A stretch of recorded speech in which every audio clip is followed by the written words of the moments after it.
Are so excited to have our next guest with us. He is from the probably one of the most iconic TV shows that ever was, Little House on the Prairie. He is an actor, a director, and a producer. And he also does a show, I believe, on the Golf Channel called Faraday, which is very, very popular. So please welcome Dean Butler to the Forum Celebrity Podcast. Hi, Dean. Hi, Florence. Hi, James. Thanks for having me. Oh, we're so happy to have you on. And we did want to start, if it's okay. I'm a huge 90210 fan. I mean, I still watch all the reruns. And I know your gorgeous wife, Catherine Cannon, was on the show. Yes, and I just wanted to ask you a little bit about that because I am such a huge fan. And I think your wife is incredible.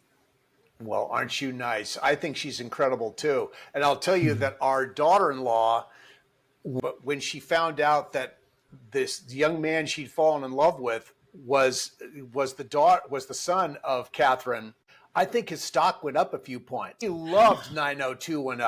I mean, it's just like a big deal for her growing up. Yeah, it's, I mean, 90210 touches, an age group of people that was, in a very powerful way. It was as you know, a huge show when it was a huge show. I mean, it just massive. All those people had quite a run. Now, before we talked about it off air a little bit, I really am a huge Victor French fan, and another one that I think is forgotten way too much, and maybe because of his troubles when he's an adult. What an unreal talent Gary Coleman was. And you did a movie. I watched the movie again, the 200, the kid with the 200 IQ, I think it was called. All of his movies were the kid. It was always the kid with whatever. So it was the kid with the 200 IQ.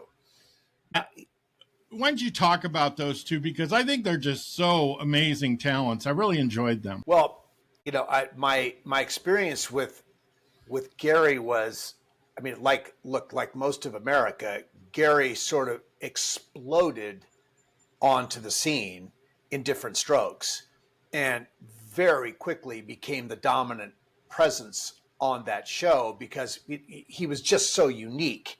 His very diminutive size and this very sort of, big precocious vibe that he had as a personality or as a comedic personality. I just remember NBC had felt like they had caught lightning in a bottle with Gary Coleman, no question. And when his attorney was a guy named Harry Sloan, and Harry, I think, devised this idea was one of the devisers of this concept of doing these annual movies with Gary, and a wonderful actor, Robert Guillaume, was basically his foil in all of these movies. From Benson. Exactly. Yeah. And what was sort of interesting about Gary? I mean, Gary was a very bright kid. You knew that he was a really bright guy. The other thing that people are not so, as much as a lot was written about it, but you don't really know it until you're experiencing with somebody.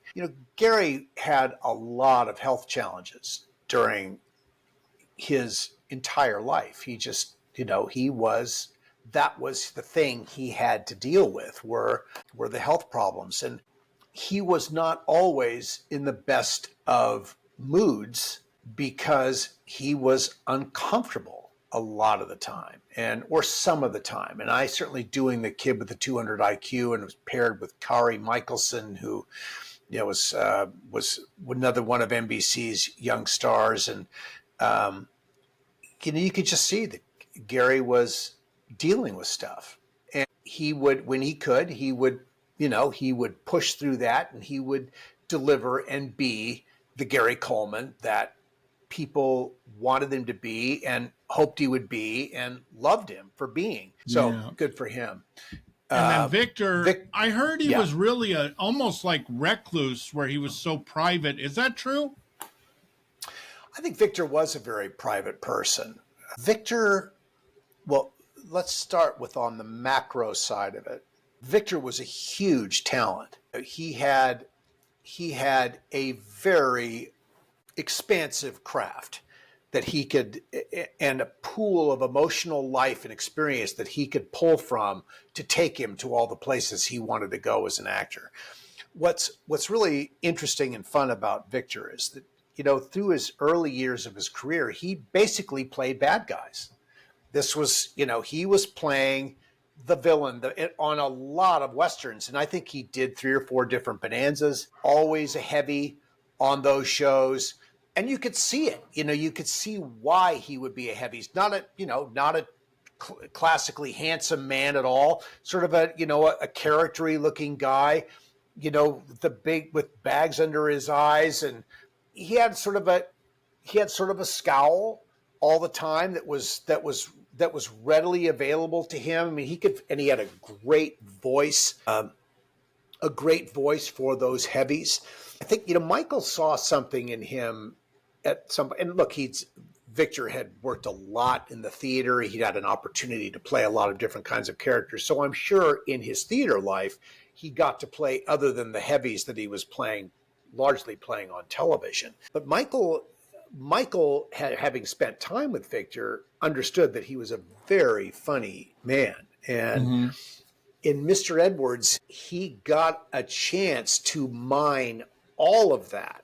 The thing that was so incredible about Victor is that he could make you laugh and he could make you cry in the drop of a hat. Victor had just this enormously affecting personality and you believed him. You believed him wherever he was taking you. You bought what he was selling. And his behavior was so wonderful and organic and full. There was never a moment with Victor that wasn't fully vested in what he was doing. And obviously with Mr. Edwards, we all think of those wonderful scenes, that one of those first scenes with Laura in the Little House pilot where he's teaching her how to spit. And, and you get the wonderful reaction from Ma about, spit. That's hardly a thing for a young girl to be learning how to do. Yep. But, and Michael wrote the wonderful line was written for him. And I don't know if it was by Michael or Blanche and Alice who wrote, it comes in handy in a stiff breeze, ma'am. Yeah. About spitting. He was a wonderful director too. I think a lot of us on the what was nice about Victor, I mean, both Michael and Victor were wonderful directors, wonderful actors. Victor was not a writer. I think he could have tweaked things, but, Michael was a wonderful writer as well. Michael was so totally enmeshed deeply in what he was doing that there wasn't a lot of time, at least I never felt that there was a lot of time to really, other than like very casual chit chat between shots, to have a conversation with Michael. But even then, it wasn't as much a chat or a conversation as it was Michael holding court. Yeah. Where he was dominating the conversation. He always controlled, he was in control, and it all worked because he was in such great control. Victor, on the other hand, you felt like Victor was more your peer, where you could really talk to Victor. Victor, I think, loved feeling like he was connecting with his castmates and wanted to establish rapport with them because he knew that in that trust, good things could happen when you were acting together and when he was directing you. If you weren't acting with him, but he was directing you, if you felt like he was in your corner, and Victor had a wonderful way of having people feel like he was in their corner, he could ask you for things in this really comfortable way, and you would want to give it to him. I mean, he's you comfortable to try and go out on a limb for him if you were asked to do that. But he was wonderful. I also think, and I know Victor's children, younger Victor's and his daughter Tracy now, and so they have so much of their father.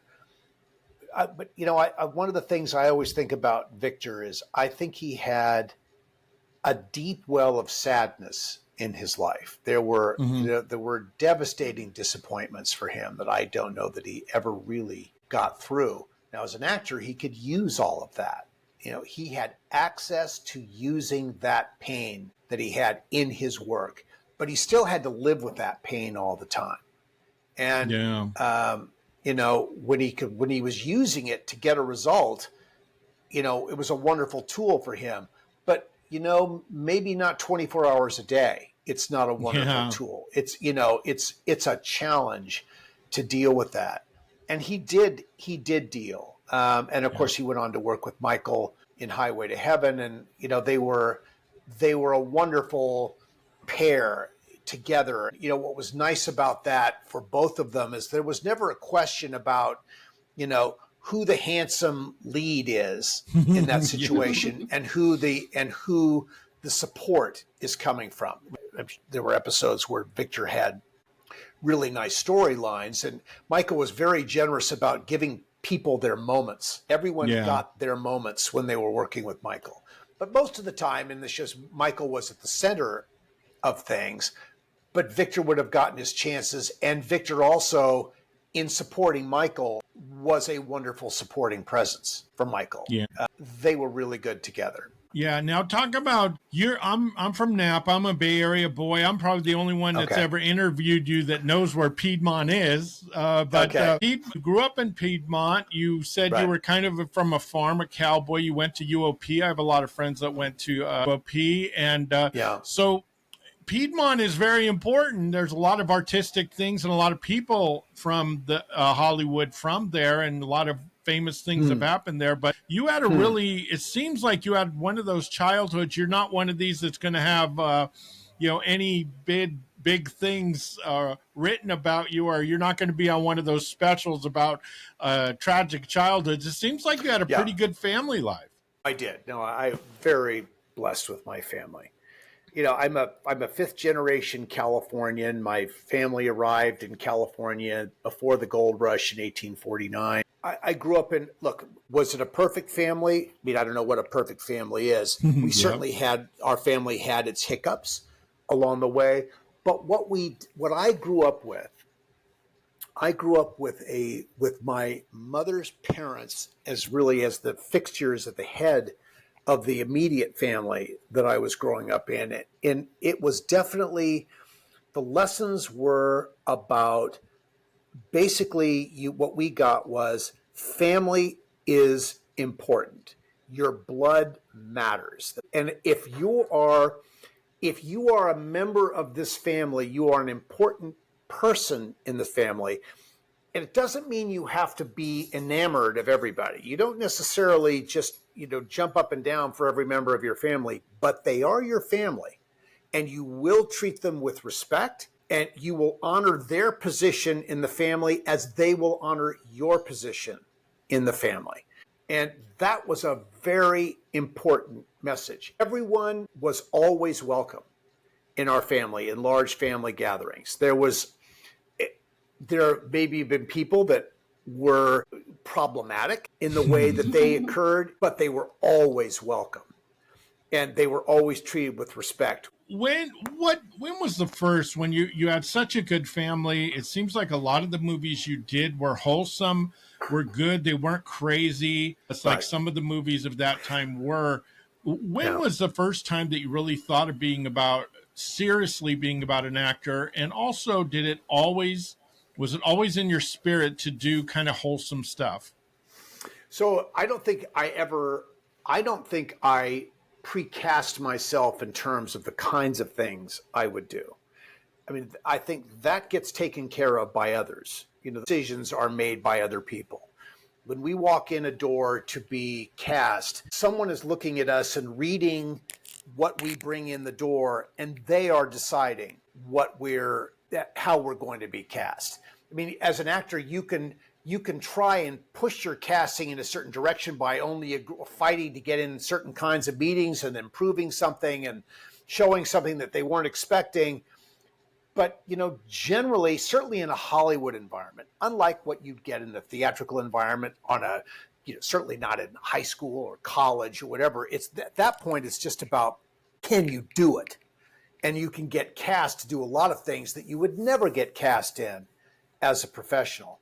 But as a professional actor, people are going to look at you and they're going to make assumptions about you, and you are going to get moved in a certain kind of direction in terms of your casting. Now, for me, I grew up as I think the first play I was ever in was in 8th grade. It was an English class. I had 3 lines and forgot 2 of them in the performance.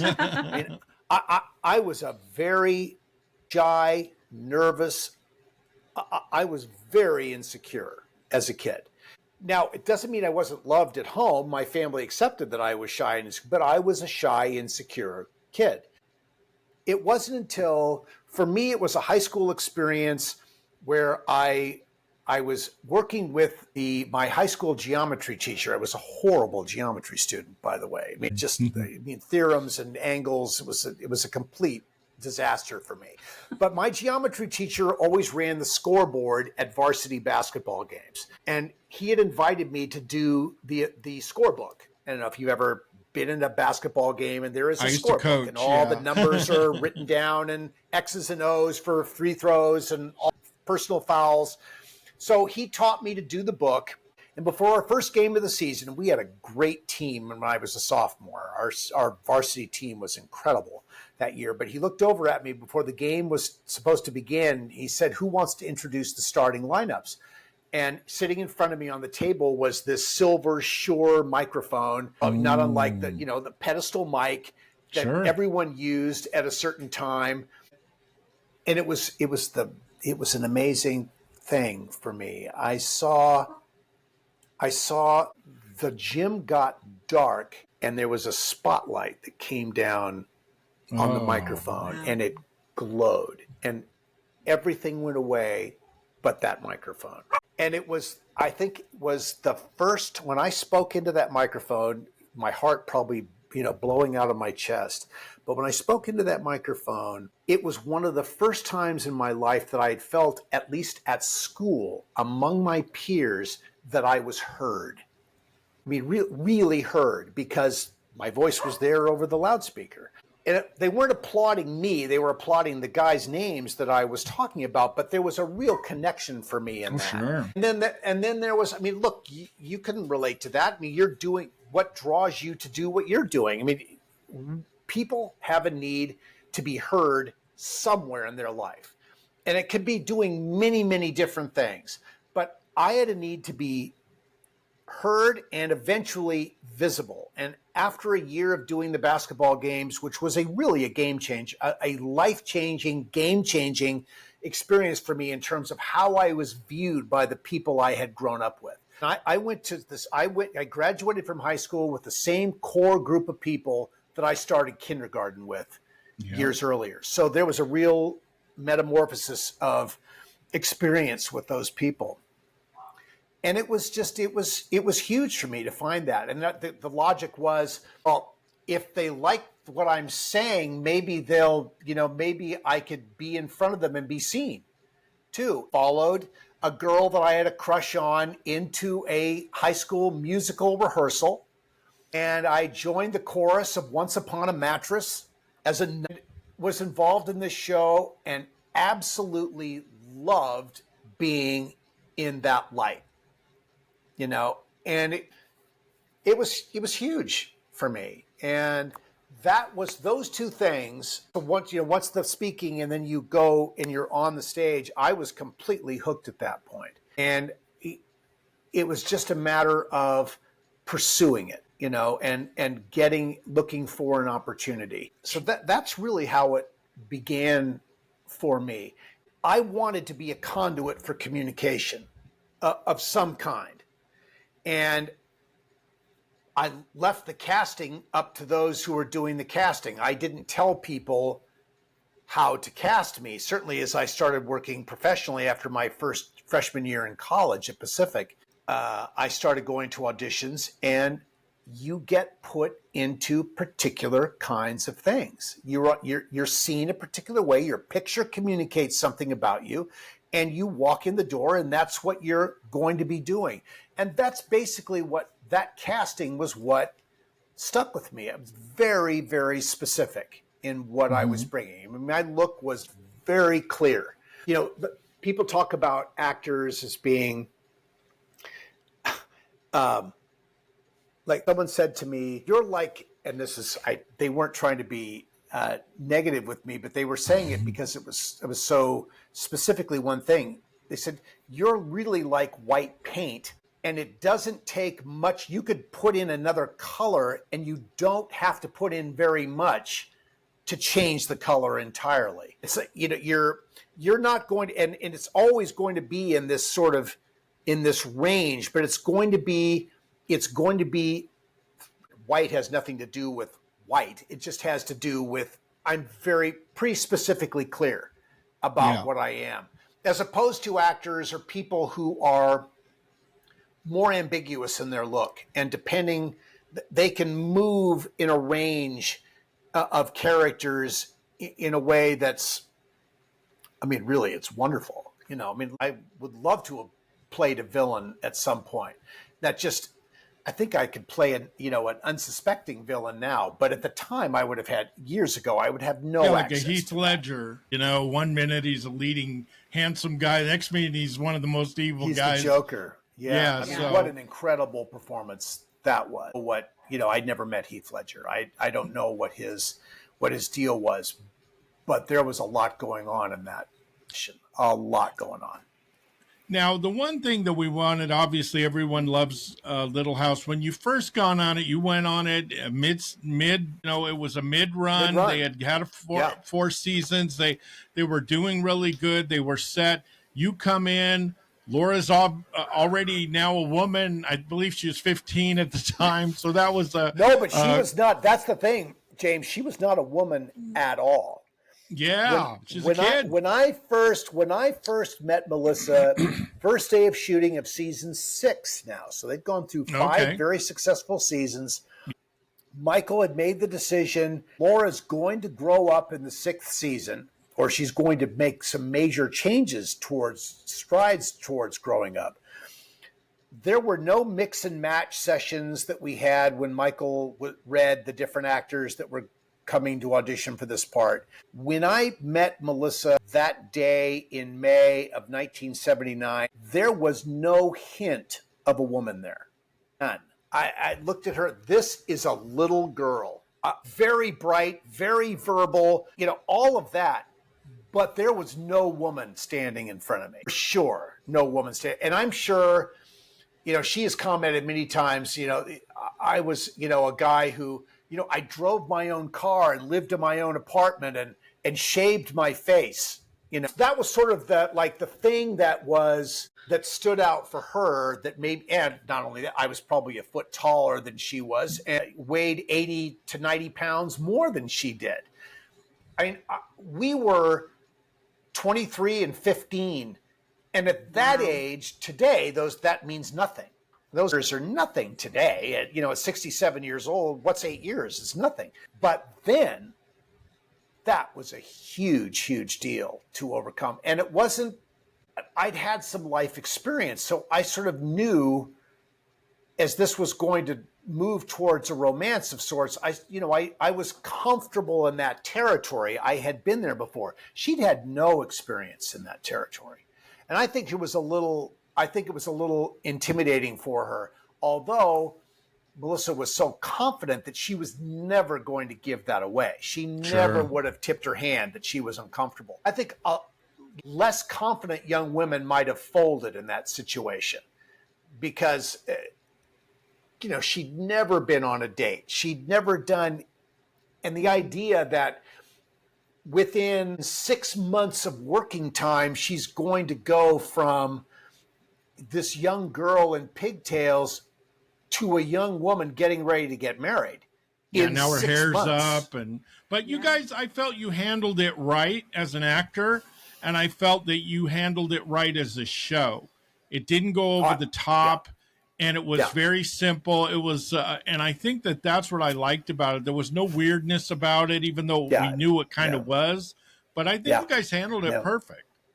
Well, thank you for that, James. I think there was a lot of thought that went into that to keep it, it started with the idea that Almanzo, until Almanzo fell in love, there could never be anything overt done here. This had to be Laura's fantasy. It had to be Yep. her infatuation.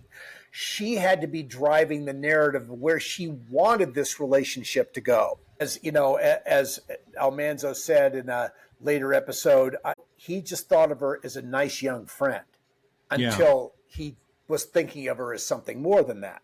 And that's the way it had to be played in order for it to be palatable. The audience, I think we all believe the audience could never think for a moment that Laura was in jeopardy, in any sort of danger of being overwhelmed, overpowered. That just couldn't happen. And if it had happened, knowing Michael, it never would have happened that way. But that's what had to be protected against. And I think that's, in some ways, that was the key to my casting, is that whatever it was I brought into the room with me, I think Michael detected, as did Susan, that I was a well-raised, a young man who respected women. And I think they could pick up on that about me, and I'd been raised that way. It was very natural to me to be respectful of women because I had such admiration for the women that had raised me. Yeah. So I think that was that's a big part of why it worked. It didn't mean it was easy every day, because it wasn't easy every day. I mean, there were moments that were where we bumped heads because we were uncomfortable as how to do this. Yeah. Because we were in areas for both of us where, particularly for Melissa, where she just hadn't been before. And as much as she was gutsy and daring and plucky and determined and all the things that she was, it's tough to sort of take yourself someplace that you've never been before, and you're going to do it in front of a camera and everybody's going to see it. I think she really worried about that. I think the thing that we talked to Allison about is, the cast never gets the credit for being the extreme talents you guys were, because the one thing I loved about you and your character, same with Albert, is that whoever you were around, you had such a great rapport with. I love the scenes with you and Michael, especially the episode where you guys were trying to race to do the shipping, and you guys were going to pay. I love that. Every episode you did, you had a rapport, and so did Allison. It was so, that's what I love about it. And you said something too that I'll never forget. I think you said something like, one time you said, we never got out of style because we never were in style. And that really touched me, because it was our show's real. We were. Yeah, and it was never in fashion. It was never out of fashion because it was never in fashion. Yeah. It was something else. I think people tuned in to watch Little House for a respite from all the things that were going on. I mean, let's remember that when Little House premiered on September 11th, less than a month, or just over a month earlier, Richard Nixon had resigned from the presidency. Yeah. The country was in absolute turmoil after Watergate. What's going to happen to all of us? A month later, this very idealized view, this lovely, sweet, pastoral view of American life comes on television. And I think people were so ready for something that was going to be comfortable and safe to watch, in contrast with all the turmoil that had been around us for quite some time as we Watergate. And I think the show maintained that kind of comfort level that people could feel safe with. And I think that was a huge part of the show's success.